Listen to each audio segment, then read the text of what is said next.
విజయనగరం జిల్లా బొబ్బిలిలో ఈరోజు బొబ్బిలి నియోజకవర్గం ఎమ్మెల్యే అభ్యర్థిగా శంబంగి వెంకట చిన అప్పలనాయుడు వైఎస్ఆర్సీపీ పార్టీ తరపున నామినేషన్ వేశారు.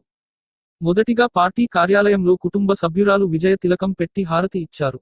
తరువాత వైఎస్ఆర్సీపీ పార్టీ కార్యాలయం నుండి భారీ జన సందోహం మధ్య ర్యాలీగా బయలుదేరి వేణుగోపాల స్వామి ఆలయంలో నామినేషన్ పత్రాలను స్వామి వారి వద్ద ఉంచి పూజలు చేసి తీర్థప్రసాదాలు స్వీకరించారు. తరువానంతరం బొబ్బిలి పురవీధులలో ర్యాలీగా బయలుదేరి రిటర్నింగ్ ఆఫీసర్ వారికి నామినేషన్ పత్రాలు సమర్పించారు. శంబంగి వెంకట చిన అప్పలనాయుడు వైఎస్ఆర్సీపీ పార్టీ తరపున 2019లో గెలిచి 2024లో కూడా అదే పార్టీ తరపున రెండవసారి నామినేషన్ వేశారు. మీడియా సమావేశంలో శంబంగి మాట్లాడుతూ వైఎస్ జగన్మోహన్ రెడ్డి గారు నాపై నమ్మకం ఉంచి రెండవసారి పార్టీ తరఫున టికెట్ ఇచ్చినందుకు రెండోసారి గెలిచి నమ్మకాన్ని నిలబెట్టుకుంటాను అన్నారు. ఈ నామినేషన్ ర్యాలీలో బొబ్బిలి నియోజకవర్గానికి చెందిన నాయకులు, కార్యకర్తలు, అభిమానులు, ప్రజలు భారీ ఎత్తున పాల్గొన్నారు.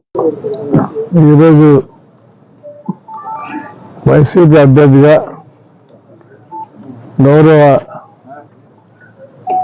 ముఖ్యమంత్రి, ప్రజానాయకుడు, పేదల పాలిట పెన్నిధి అయినటువంటి జగన్మోహన్ రెడ్డి గారి ఆశీస్సులతో రెండోసారి బొబ్బిలి నియోజకవర్గానికి ఈరోజు నామినేషన్ వేయడం జరిగింది.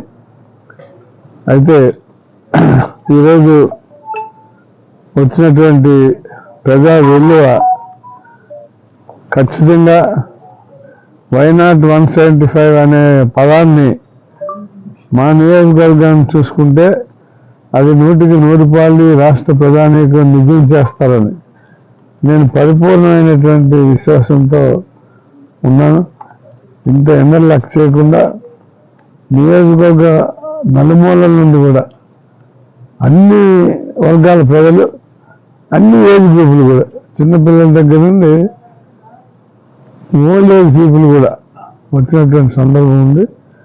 కాబట్టి మన ప్రీతం ముఖ్యమంత్రి జగన్నేత అయినటువంటి జగన్మోహన్ రెడ్డి గారు ఏ నమ్మకం పెట్టుకొని అయితే బొబ్బిలి స్థానాన్ని నాకు కేటాయించారో దాన్ని తప్పనిసరిగా విజయం సాధించి ఈ బొబ్బిలి ప్రజలందరూ కూడా చిన్నపిల్లలని ఆయన గిఫ్ట్గా ఇస్తారని నేను అనుకుంటున్నాను.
ఆయన మీటింగ్ కాబట్టి కార్యకర్తలు